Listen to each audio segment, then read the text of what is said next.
Assalamualaikum. Bertemu lagi kita pada hari ini di kelas Bahasa Melayu tahun 3 bersama cikgu. Okey, hari ini kita akan masuk ke unit 15, Indahnya Seni dan Budaya Kita. Okey, objektif pembelajaran kita pada hari ini ialah murid dapat memberi penjelasan secara bertata sila tentang perhiasan diri tradisional dengan ayat yang lengkap. Yang kedua, murid dapat memberi penjelasan secara bertata susila tentang kuda-kuda dalam pencaksilat. Okey, kita tengok. Kedua-dua objektif pembelajaran ada perkataan bertata susila. Okey, kemahiran kita hari ini ialah kemahiran mendengar dan bertutur. Okey, apa tu bertata susila? Bertata susila sinonim dengan baik budi bahasa, beradat, beradab, sopan santun, berbahasa, baik kelakuan, baik akhlak, elok perangai, baik hati, tahu adab dan tertib. Jadi cikgu ringkaskan, hari ini kita nak belajar memberi respon, mendengar dan memberi respon dengan bahasa yang baik ataupun bahasa yang bersopan santun. Okey, tengok aktiviti 1A, buku aktiviti jilid 2, muka surat 15. Okey, aktiviti 1, berikan penjelasan secara bertata susila. Kemudian lakonkan. Okey, tajuknya perhiasan diri tradisional. Okey, dia ada bagi beberapa contoh gambar.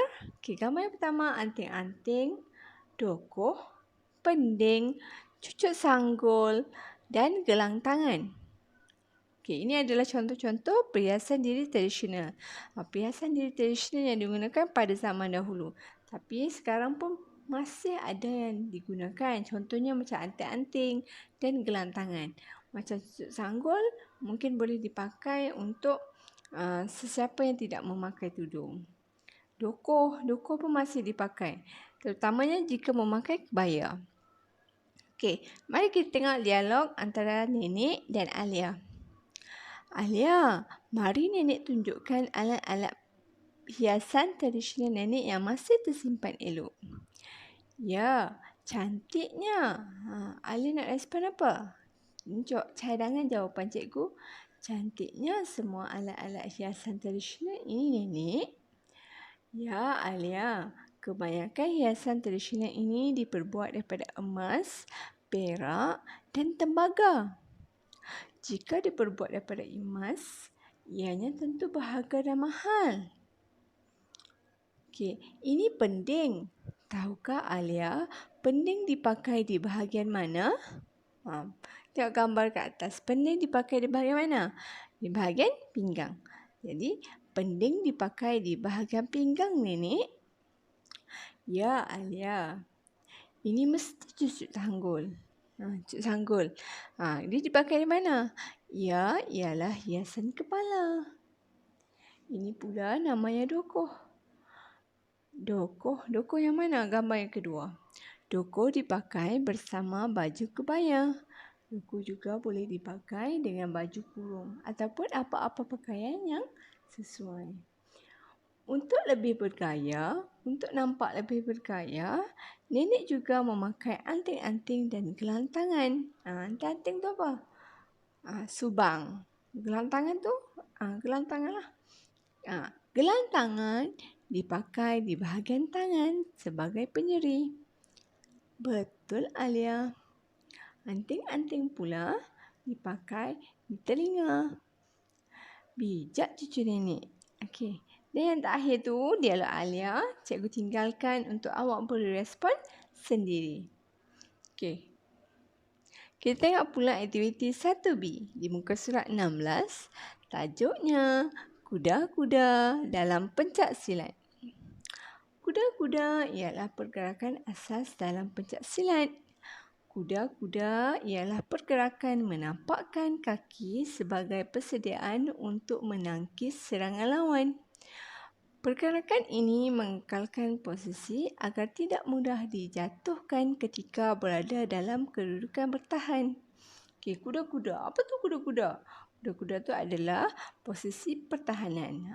Kalau kuda, itu nama binatang. Kalau kuda-kuda, dia adalah posisi pertahanan. Kuda-kuda tu kata apa? Kata ganda. Kata ganda penuh.